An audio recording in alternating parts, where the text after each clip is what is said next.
L'une des principales idées fausses concernant la solution azotée est qu'elle n'est pas sujette à la perte d'azote, alors qu'en fait, la solution azotée peut être menacée par la volatilisation, la lixiviation et la dénitrification de l'azote. Pour comprendre la nature du risque de perte d'azote de la solution azotée, il faut comprendre comment chaque mécanisme de perte d'azote influe sur la solution azotée.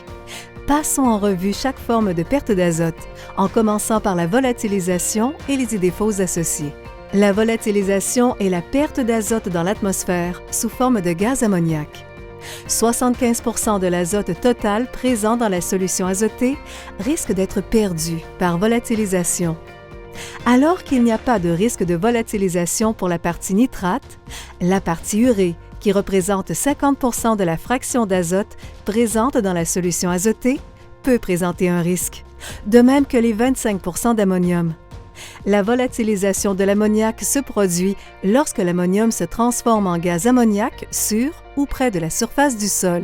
L'urée est un composé contenant du carbone qui doit être hydrolysé dans le sol par l'enzyme uréase afin de libérer l'ammonium et de le rendre disponible pour les plantes. Lorsque ce processus se produit, l'urée consomme des ions hydrogène du milieu environnant, provoquant alors une augmentation locale du pH. Cette variation du pH est importante car elle affecte l'équilibre entre le gaz ammoniaque et les cations ammonium. Plus le pH est élevé, plus les pertes par volatilisation de l'ammoniac sont importantes.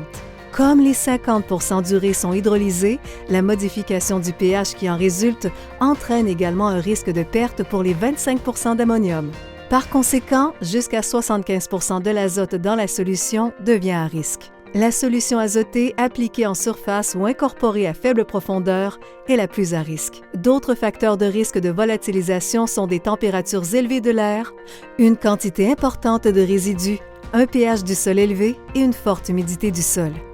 Par ailleurs, on croit souvent que la teneur en eau de la solution azotée est suffisante pour éviter les pertes, alors qu'en fait la teneur en eau de la solution azotée pourrait suffire à servir de catalyseur pour les pertes par volatilisation si elle n'est pas incorporée de manière adéquate.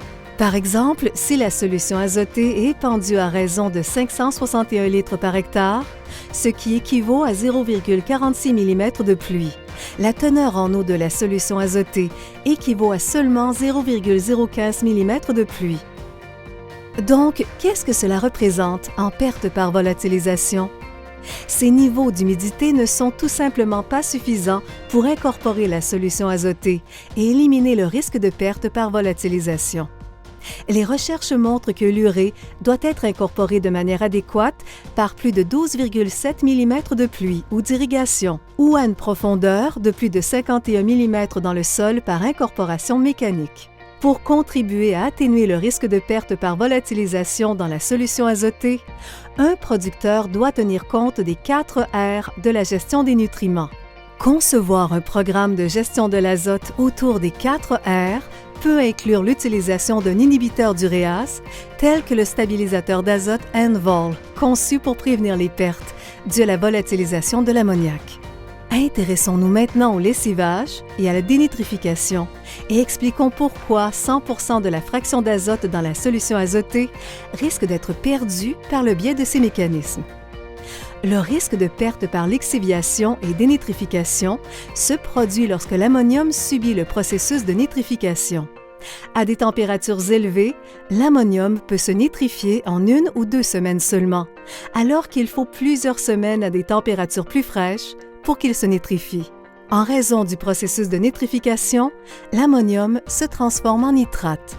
L'azote sous forme de nitrate est plus sujet aux pertes que l'azote sous forme d'ammonium, car le nitrate est très mobile dans le sol. Les particules de sol sont chargées négativement, alors que l'ion ammonium est chargé positivement. Comme les charges opposées s'attirent, l'ammonium est retenu par le sol, ce qui le rend immobile par rapport à l'azote sous forme de nitrate. Le nitrate est chargé négativement et est repoussé par le sol, ce qui le rend plus sujet aux pertes. L'azote sous forme de nitrate peut subir des pertes par lessivage lorsque le sol arrive à saturation. La gravité entraîne alors l'eau et les nitrates sont dissous dans le sol en profondeur, ce qui déplace finalement les nitrates en dessous de la zone des racines et les rend ainsi indisponibles pour l'absorption par les cultures. D'autres facteurs peuvent contribuer aux pertes par lixiviation, notamment une période prolongée entre l'épandage d'azote et l'absorption par la culture, des précipitations supérieures à la moyenne ou de fortes précipitations, des sols à texture lâche à forte infiltration ou un drainage par tuyau. Enfin, la dénitrification. Comme pour la lixiviation, la totalité de la fraction d'azote dans la solution azotée est sujette à la dénitrification. La dénitrification se produit lorsque les sols arrivent à saturation, ce qui pousse les micro-organismes à modifier leur métabolisme et à utiliser les nitrates au lieu de l'oxygène pour respirer, lorsque les niveaux d'humidité du sol sont suffisamment élevés pour restreindre la disponibilité de l'oxygène. Il en résulte la formation d'oxyde nitreux gazeux qui se perd ensuite dans l'atmosphère. Les applications de solutions d'urée et de nitrate d'ammonium effectuées en début de saison, avant la période d'absorption notable par les cultures, présentent un risque plus élevé de perte par dénitrification. La dénitrification étant un processus biologique, la chaleur joue un rôle dans le niveau de perte. Il convient de noter que les sols à texture serrée et à faible drainage interne créent des environnements à haut risque pour les pertes par dénitrification. De nombreux producteurs sous-estiment l'ampleur des pertes potentielles dues à la dénitrification. Des recherches ont montré que lorsque les sols manquent d'oxygène et que les températures sont supérieures à 18,3 degrés Celsius, jusqu'à 5 % de l'azote épandu peuvent être perdus par jour. Les inhibiteurs de nitrification tels que Santuro ralentissent la transformation de l'ammonium en nitrate, réduisant ainsi le risque de lixiviation et de dénitrification. Nous encourageons les producteurs à évaluer leur risque de perte d'azote. Ils doivent évaluer l'environnement de chaque champ en fonction des outils de gestion de l'azote disponibles dans la boîte à outils de gestion des éléments nutritifs 4R, afin de gérer les risques et de minimiser les pertes.